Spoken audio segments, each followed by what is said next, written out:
പലരും ഒരു മെഡിറ്റേഷൻ ചെയ്യുന്ന വീഡിയോ ഇടാമോ എന്ന് ചോദിച്ചിട്ടുണ്ട്. അത് ഇടുന്നതിൽ ബുദ്ധിമുട്ടുണ്ടായിട്ടല്ല, പക്ഷേ അങ്ങനെ ഞാനൊരു മെഡിറ്റേഷൻ ഇടുന്ന ഒരു വീഡിയോ മാത്രം ഇട്ടിട്ട് കാര്യമായിട്ട് നിങ്ങൾക്കൊന്നും പ്രയോജനം കിട്ടാൻ പോകുന്നില്ല. മെഡിറ്റേഷനെ കുറിച്ച് ആഴത്തിൽ മനസ്സിലാക്കിയിട്ട് അതെങ്ങനെയാണ് നമുക്ക് ഗുണങ്ങൾ കിട്ടുന്നതെന്ന് മനസ്സിലാക്കിയിട്ടാണ് ശരിക്കും മെഡിറ്റേഷൻ ആരംഭിക്കേണ്ടത്. ഒന്നോ രണ്ടോ വീഡിയോകളിൽ ചുരുക്കി പറയാവുന്ന കാര്യങ്ങളല്ല അത്.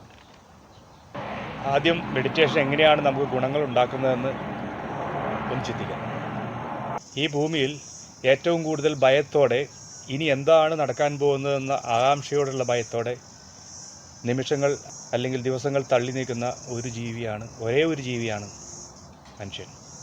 ആ മനുഷ്യൻ പറയുന്ന ഏറ്റവും വലിയൊരു വിഡിത്തമാണ് ഞാനാണ് ഈ ഭൂമിയിലെ ഏറ്റവും കഴിവുള്ളതും അറിവുള്ളതുമായ ജീവി എന്നാണ്. യഥാർത്ഥത്തിൽ മറ്റു ജീവികളുടെ അത്രയും കഴിവില്ലാത്തത് കൊണ്ടും ശത്രുജന്തുക്കളിൽ നിന്ന് രക്ഷപ്പെടുവാനുള്ള കഴിവുകൾ വളരെ കുറവുള്ളതുകൊണ്ടും കൂടുതൽ ചിന്തിച്ച് അനാവശ്യമായ ചിന്തകളിലേക്ക് എത്തിച്ചേർന്ന ജീവിയാണ് മനുഷ്യൻ. നമ്മൾ സാധാരണ പറയാറുണ്ട് കൂടുതൽ ചിന്തിക്കാൻ കഴിവുള്ളവരാണ് ഏറ്റവും കൂടുതൽ കഴിവുള്ളവരെന്ന്. യഥാർത്ഥത്തിൽ അങ്ങനെയല്ല, നേരെ തിരിച്ചാണ്. ഏറ്റവും കുറച്ച് ചിന്തിക്കുന്നതും ആവശ്യമുള്ള കാര്യങ്ങൾ മാത്രം ചിന്തിക്കുന്നതുമായ മനുഷ്യരാണ് ഏറ്റവും കഴിവുള്ളവരെന്ന് പറയുന്നത്. അവർക്കാണ് പ്രസൻസ് ഓഫ് മൈൻഡ് ഏറ്റവും കൂടുതലുള്ളത്. ചെയ്യുന്ന കാര്യങ്ങളിൽ മാത്രം അവർക്ക് ശ്രദ്ധിക്കാൻ പറ്റും. ചിന്തകൾ അവരുടെ വികലമായി പോവില്ല. മനുഷ്യനൊഴിച്ച് ഭൂമിയിലെ എല്ലാ ജീവികളും അവനവൻ അതാത് സമയത്ത് ചെയ്യുന്ന കാര്യങ്ങളിൽ മാത്രമേ ശ്രദ്ധിക്കുന്നുള്ളൂ. അതുകൊണ്ട് അവർ ചെയ്യുന്ന ഓരോ കാര്യങ്ങളിലും പരമാവധി ശ്രദ്ധ കേന്ദ്രീകരിച്ച് അവർ ഉദ്ദേശിക്കുന്ന കാര്യങ്ങൾ ചെയ്യുവാൻ കൂടുതൽ എളുപ്പമാക്കുന്നു. മനുഷ്യന് ചിന്തകൾ കൂടി വരുന്നിടത്തോളം ഭയവും കൂടി വരുന്നു. കഴിഞ്ഞ കാര്യങ്ങളെക്കുറിച്ചുള്ള നഷ്ടബോധവും വരാനിരിക്കുന്ന കാര്യങ്ങളെക്കുറിച്ചുള്ള ആകാംക്ഷ നിറഞ്ഞ അല്ലെങ്കിൽ ആകുലത നിറഞ്ഞ ഭയചിന്തകൾ, ഇതാണ് മനുഷ്യനെ ഭരിക്കുന്നതെന്ന്. ഇപ്പോൾ ചെയ്യുന്ന കാര്യങ്ങളിൽ ശ്രദ്ധിക്കാനുള്ള കഴിവില്ലാതെയായി. ഇതെല്ലാ മനുഷ്യരുടെയും കാര്യമല്ല ഞാൻ പറയുന്നത്, ഭൂരിഭാഗം മനുഷ്യരുടെയും. ഉദാഹരണം പറയുകയാണെങ്കിൽ, ഒരു റോഡിൽ ഏതെങ്കിലും ഒരു ജീവി, പട്ടിയോ പൂച്ചയോ അല്ലെങ്കിൽ പശുവോ ഏതെങ്കിലും ഒരു ജീവി ആക്സിഡൻ്റ് ഉണ്ടായി കാലോ കൈയോ ഒടിഞ്ഞ് കിടക്കുകയാണെന്ന് ധരിക്കുക. അവർക്ക് അല്പം വേദനയുണ്ടാകും.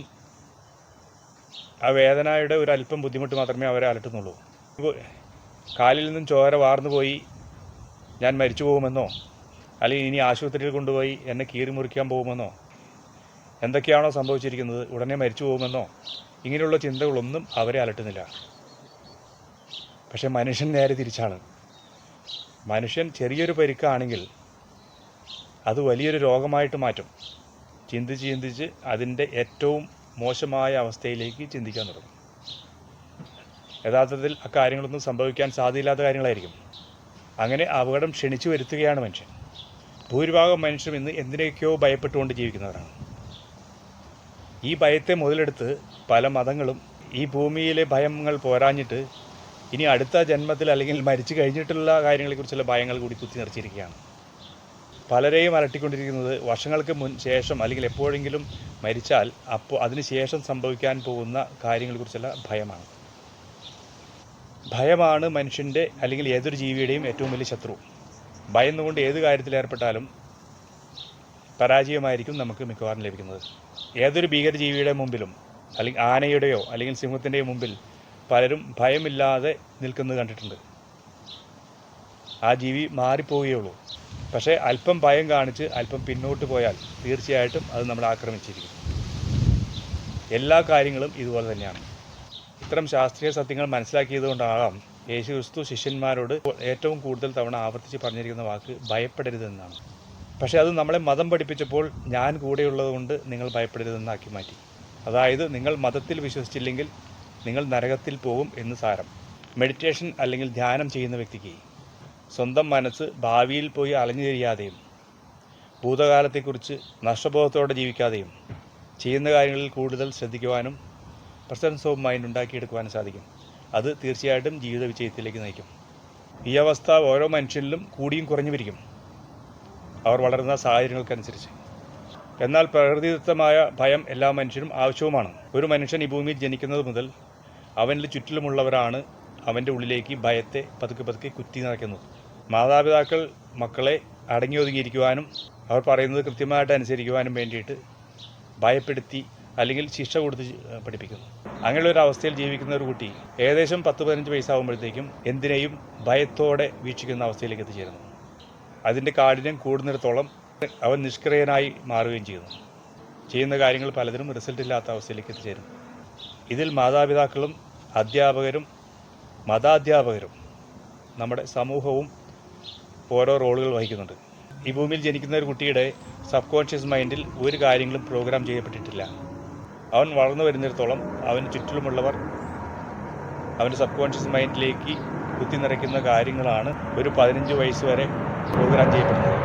നമ്മൾ അപൂർവം ചില കുട്ടികളെ കണ്ടിട്ടുണ്ടാവും. അവരുടെ കഴിവുകൾ കണ്ട് നമ്മൾ അത്ഭുതപ്പെടുന്നുണ്ട്. അവർക്ക് എവിടെയും അവരുടെ കഴിവുകൾ പ്രദർശിപ്പിക്കാനുള്ള തൻ്റെ ഇടമുണ്ട്, ഭയമില്ല, അനാവശ്യമായ നാണമില്ല, ഇൻഫീരിയോറിറ്റി കോംപ്ലക്സ് ഇല്ല. അവരെ നമ്മൾ അത്ഭുതമായ കഴിവുകളുള്ളവരായിട്ട് കാണാറുണ്ട്. അത്തരം കുട്ടികളുടെ മാതാപിതാക്കളോട് നിങ്ങൾ ചോദിച്ചാൽ മനസ്സിലാവും, അവരെ വളർത്തിയത് ഭയം ഉള്ളിൽ കയറ്റാതെയാണ്. അവർക്ക് സ്വതന്ത്രമായി വളർന്നു വരുവാനുള്ള സാഹചര്യം ഒരുക്കി കൊടുത്തിട്ടുണ്ടാവും. ഇങ്ങനെ കൂടുതൽ ഭയവും കുറ്റബോധങ്ങളും ഉള്ളിൽ കയറ്റിയിട്ടുള്ളവരാണ് യഥാർത്ഥത്തിൽ മെഡിറ്റേഷൻ അല്ലെങ്കിൽ ധ്യാനം അഭ്യസിക്കേണ്ടത്.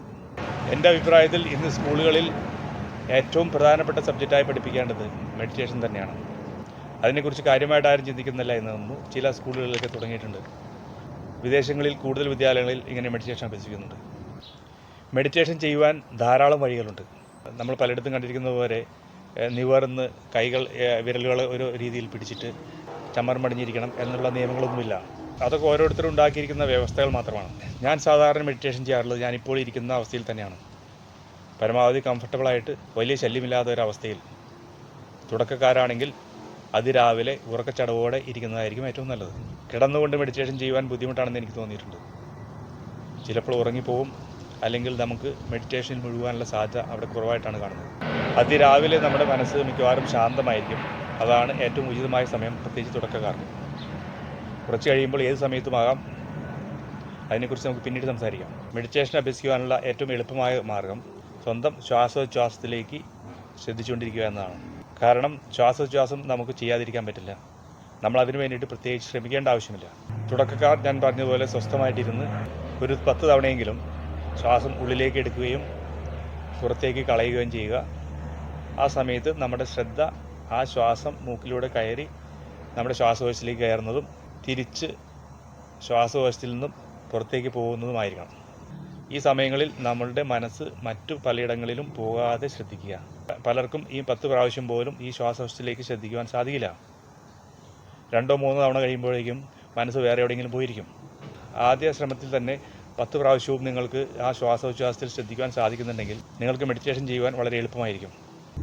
അതിന് കഴിയാത്തവർ വീണ്ടും വീണ്ടും ശ്രമിച്ചുകൊണ്ടേയിരിക്കുക. 10 തവണ എന്നുള്ളത് 15 ആക്കുക. 2-3 മിനിറ്റ് അങ്ങനെ ആവർത്തിക്കുവാൻ നോക്കുക. പതുക്കെ പതുക്കെ നമ്മൾ ശ്വസിക്കുന്ന ഓക്സിജൻ നമ്മുടെ ശരീരത്തിൻ്റെ ഓരോ ഭാഗങ്ങളിലേക്കും പരക്കുന്നതായിട്ടും അവിടെ നിന്ന് തിരിച്ച് അശുദ്ധവായു അല്ലെങ്കിൽ കാർബൺ ഡൈ ഓക്സൈഡ് പുറത്തേക്ക് പോകുന്നതായിട്ടും മനസ്സിൽ കാണുവാൻ ശ്രമിക്കുക. ഈ സമയത്ത് കണ്ണടച്ചിരിക്കുന്നതായിരിക്കും ഉചിതം. ബലം ഉപയോഗിച്ച് കോൺസെൻട്രേഷൻ ചെയ്യുവാനല്ല അവിടെ ശ്രമിക്കേണ്ടത്. ഈ ശ്വാസം ചെയ്തുകൊണ്ടിരിക്കുമ്പോൾ ശരീരത്തെ അതനുസരിച്ച് പതുക്കെ റിലാക്സ് ചെയ്യുവാനൂടി ശ്രമിക്കുക. ഇതിനിടയിൽ ചിന്തകൾ കാടുകയറി പോകുമെന്നുള്ളത് ഉറപ്പാണ്. ആ സമയത്ത് സ്വന്തം മനസ്സിനോട് തന്നെ പറയുക, ഞാനിവിടെ പല കാര്യങ്ങളും ചിന്തിക്കുവാൻ വേണ്ടിയിട്ടല്ല ഇരിക്കുന്നത്, ഞാൻ ധ്യാനിക്കുവാനാണ് ഇരിക്കുന്നത്, എൻ്റെ ശ്വാസോച്ഛ്വാസം മാത്രം ശ്രദ്ധിക്കുവാനാണ് ഞാൻ ഇരിക്കുന്നത് എന്ന് ഇടയ്ക്കിടയ്ക്ക് മനസ്സിനെ ഓർമ്മിപ്പിച്ചുകൊണ്ടിരിക്കുക. അത് വായു കൊണ്ട് പറഞ്ഞാലും കുഴപ്പമില്ല. അല്പം നമ്മുടെ മനസ്സിനെ ശാസിക്കുവാൻ ശ്രമിക്കുക. കൂടുതൽ മാനസിക അസ്വസ്ഥതയുള്ളവർക്ക് ഇടയ്ക്കിടയ്ക്ക് അവരുടെ മനസ്സ് അവരോട് പറഞ്ഞുകൊണ്ടിരിക്കും, ഇതെനിക്ക് പറ്റിയ പണിയല്ല, എത്രയും പെട്ടെന്ന് ഇവിടെ എഴുന്നേറ്റ് പോകണം അല്ലെങ്കിൽ നിർത്തണം എന്ന് പറഞ്ഞുകൊണ്ടേയിരിക്കും. പക്ഷേ ആ മനസ്സിനെ നമ്മൾ പതുക്കെ പതുക്കെ അനുസരിപ്പിക്കുവാൻ ശ്രമിക്കുക. തീർച്ചയായിട്ടും പതുക്കെ പതുക്കെ മനസ്സ് അനുസരിക്കുവാൻ തുടങ്ങും. ഇത്രയും നാൾ നമ്മുടെ മനസ്സ് ആവശ്യമില്ലാത്ത കാര്യങ്ങളിലേക്ക് നമ്മളെ എത്തിച്ചുകൊണ്ടിരിക്കുകയായിരുന്നു. ഒരാവശ്യമില്ലാത്ത കാര്യങ്ങൾ, ഒരു ഗുണവുമില്ലാത്ത കാര്യങ്ങൾ വീണ്ടും വീണ്ടും ചിന്തിച്ചുകൊണ്ടിരിക്കുവാനാണ് അത് പഠിച്ചു വച്ചിരിക്കുന്നത്. മനസ്സെന്ന് ഞാൻ ഉദ്ദേശിക്കുന്നത് നമ്മുടെ ഉപബോധ മനസ്സ്, അതായത് സബ് കോൺഷ്യസ് മൈൻഡ്. ഒരു പട്ടിക്കുട്ടിയെ നമ്മൾ എന്തെങ്കിലും കാര്യങ്ങൾ പ്രത്യേകിച്ച് പഠിപ്പിക്കുവാൻ ശ്രമിക്കുന്ന രീതി പോലെ തന്നെയാണിത്. ഇത്രയും നാൾ അത് തോന്നിവാസം ചെയ്തുകൊണ്ടിരുന്നു, ഇഷ്ടമുള്ളിടത്ത് മൂത്രം ഒഴിച്ചുകൊണ്ടിരുന്നു, ചെരുപ്പും തുണികളും എല്ലാം എടുത്തു പോയിക്കൊണ്ടിരിക്കുന്ന അവസ്ഥയുണ്ടായിരുന്നു. നമുക്ക് ദൂഷ്യമുണ്ടാക്കുന്ന പല കാര്യങ്ങളും ചെയ്തുകൊണ്ടിരിക്കുന്നുണ്ടാവും. പക്ഷേ അതിനെ നമ്മൾ വളരെ ക്ഷമയോടെ അതിന് അനുസരിക്കുവാൻ പറ്റിയ ചില സാഹചര്യങ്ങൾ ഒരുക്കി കൊടുത്തുകൊണ്ട് അതിനോട് പറയേണ്ട രീതിയിൽ കാര്യങ്ങൾ പറഞ്ഞ് മനസ്സിലാക്കിയാൽ അത് പിന്നീട് അത്തരം കാര്യങ്ങൾ ആവർത്തിക്കുന്നത് കുറഞ്ഞുകൊണ്ടിരിക്കും. നമ്മൾ പറയുന്ന രീതിയിലേക്ക് അത് മാറിക്കൊണ്ടിരിക്കും. അതേ രീതിയിൽ തന്നെയാണ് നമ്മുടെ സബ് കോൺഷ്യസ് മൈൻഡും. നമ്മുടെ മനസ്സിനെയും ഇതുപോലുള്ള പ്രക്രിയകൾ ചെയ്ത് ഈ ശ്വാസോച്ഛ്വാസം ചെയ്യുന്ന രീതിയാണ് ഏറ്റവും ഉചിതമായത്. അതുപോലെ പതുക്കെ ശ്വാസോച്ഛ്വാസം ചെയ്ത് നമ്മൾ അതിനകത്തേക്ക് ശ്രദ്ധ കൊണ്ടുവന്ന് കഴിയുമ്പോൾ സബ് കോൺഷ്യസ് മൈൻഡ് ശാന്തമാകുവാൻ തുടങ്ങും. ആ അവസ്ഥ കൂട്ടി കൊണ്ടുവരികയാണ് മെഡിറ്റേഷൻ്റെ ഉദ്ദേശം. അങ്ങനെയുള്ള അവസ്ഥയിൽ നമ്മൾ പറയുന്ന അല്ലെങ്കിൽ നമ്മൾ ആഗ്രഹിക്കുന്ന കാര്യങ്ങൾ അത് ഉൾക്കൊള്ളുവാനും അതനുസരിച്ച് നമുക്ക് കാര്യങ്ങൾ ഗുണകരമായ അവസ്ഥയിലേക്ക് എത്തിച്ചേരുവാനും സഹായിക്കും. ഈ ശ്വാസോച്ഛ്വാസം ചെയ്യുവാനുള്ള പ്രക്രിയ കുറച്ച് ദിവസം ചെയ്തിട്ട് അതിൽ നമുക്ക് ശ്രദ്ധിക്കുവാൻ സാധിക്കുന്നുണ്ടെങ്കിൽ അടുത്ത സ്റ്റെപ്പ് എനിക്ക് പറയുവാനുള്ളത്, നിങ്ങൾ ശരീരത്തിൻ്റെ ഏതെങ്കിലും ഒരു അറ്റത്ത് നിന്ന്, ഒന്നുകിൽ തലയിൽ നിന്നോ അല്ലെങ്കിൽ കാലിൽ നിന്നോ നിങ്ങൾക്ക് തുടങ്ങാം. തലയിൽ നിന്നാണെങ്കിൽ നെറുകന്തല കാണുക, നമ്മുടെ മനസ്സിൽ കാണുക. കണ്ണടച്ചിരുന്നു കൊണ്ട് നമ്മുടെ നെറുകന്തല കാണുക, നെറ്റി കാണുക, കണ്ണുകൾ കാണുക, കണ്ണിൻ്റെ പുരികം കാണുക, മൂക്ക് കാണുക, ചുണ്ട് കാണുക, കവിളുകൾ കാണുക, താടിയെല്ലുകൾ കാണുക, കഴുത്ത് കാണുക, ഷോൾഡർ കാണുക. ഇങ്ങനെ കണ്ടുകൊണ്ടിരിക്കുമ്പോൾ നമ്മളുടെ ചിന്ത ഇപ്പോഴും പലതവണ മാറിപ്പോയിട്ടുണ്ടാവും. ഈ കഴുത്ത് വരെയൊന്നും പലപ്പോഴും പലർക്കും നമ്മൾ കണ്ടുകൊണ്ടിരിക്കാൻ സാധിക്കില്ല. അപ്പോൾ നമ്മൾ മനസ്സിനെ ചെറുതായിട്ടൊന്ന് ശാസിച്ചിട്ട് വീണ്ടും തുടങ്ങുക, നെറുകന്തലയിൽ തുടങ്ങുക. ഓരോ ഭാഗങ്ങൾ കണ്ണടച്ച് നമുക്ക് അത് നേരെ നോക്കാതെ കാണുവാൻ ശ്രമിക്കുക. ആ രൂപം നമ്മുടെ മനസ്സിൽ പതിയണം. അങ്ങനെ കഴുത്ത് വരെ കണ്ടാൽ പിന്നെ കൈയുടെ ഷോൾഡറുകൾ കാണുക, ഓരോ കൈയിലേക്കും ഇറങ്ങിപ്പോവുക. കൈയുടെ ബൈസെപ്സ് മസിൽ കാണുക, കൈയുടെ മുട്ട് കാണുക, കൈയുടെ ഫോറാം മസിലുകൾ കാണുക, കൈയുടെ റിസ്റ്റ് കാണുക, കൈപ്പത്തി കാണുക. ഓരോ വിരലുകളും കാണാൻ ശ്രമിക്കുക. ആ ഓരോ വിരലുകളുടെയും നാഗങ്ങൾ എങ്ങനെ ഇരിക്കുമെന്ന് കാണാൻ സാധിക്കുക. മറ്റേ കൈ കാണുക, അല്ലെങ്കിൽ രണ്ട് കൈയും ഒരുമിച്ച് വേണമെങ്കിൽ കാണാം. ഇത് കഴിഞ്ഞാൽ താഴോട്ട് ചെസ്റ്റ് കാണുക, നമ്മുടെ വയറ് കാണുക, പുറം ഭാഗം കാണുക, ഹിപ്പ് കാണുക, കാലിൻ്റെ തുട മസിലുകൾ കാണുക, കാൽ മുട്ടുകൾ കാണുക, മുട്ട് താഴെയുള്ള കാഫ് മസിലുകൾ കാണുക, കാലിൻ്റെ ആംഗിൾ കാണുക, ഉപ്പിറ്റി കാണുക, രണ്ട് കാലിൻ്റെ ഉപ്പിറ്റികൾ, കാൽപാദത്തിൻ്റെ അടിവശം കാണുക, കാൽപാദത്തിൻ്റെ മുകൾ വശം കാണുക, തള്ളവിരലുകൾ കാണുക, അതിൻ്റെ അടുത്ത വിരലുകൾ കാണുക. 5 വിരലുകളും മാറി മാറി കാണുക. പറ്റുമെങ്കിൽ ഓരോ നാഗങ്ങളുടെയും ഷേപ്പ് വരെ കാണാൻ ശ്രമിക്കുക. ഇതിനിടയിൽ പല പ്രാവശ്യം നിങ്ങളുടെ ചിന്ത പുറത്തു പോയിട്ടുണ്ടാവും. ഇത് വീണ്ടും ആവർത്തിക്കാൻ ശ്രമിക്കുക. ഇതാണ് മെഡിറ്റേഷൻ്റെ ഒരു പ്രാഥമിക പാഠം. നിങ്ങൾക്ക് താല്പര്യമുണ്ടെങ്കിൽ ഇത്രയും കാര്യങ്ങൾ കുറച്ച് ദിവസത്തേക്ക് കാണുക. തീർച്ചയായിട്ടും നിങ്ങളിങ്ങനെ ഇരിക്കുമ്പോൾ പലരുടെയും മനസ്സ് അസ്വസ്ഥമാവും. നമ്മുടെ മനസ്സ് നമ്മോട് പറയും, എനിക്ക് പറ്റിയ പണിയല്ല അത്, ഇവിടെ നിന്ന് എത്രയും പെട്ടെന്ന് എഴുന്നേറ്റ് പോകണം. മനസ്സിന് ഏറ്റവും ഇഷ്ടമുള്ളത് ആവശ്യമില്ലാത്ത കാര്യങ്ങൾ ചിന്തിപ്പിച്ചുകൊണ്ടിരിക്കുവാനാണ്. നെഗറ്റീവ് ചിന്തകൾ എന്ന് പറയും. പലരും പറയാറുണ്ട്, നിങ്ങൾക്ക് പോസിറ്റീവ് ചിന്തകൾ കണ്ടാൽ മതി എന്നൊക്കെ.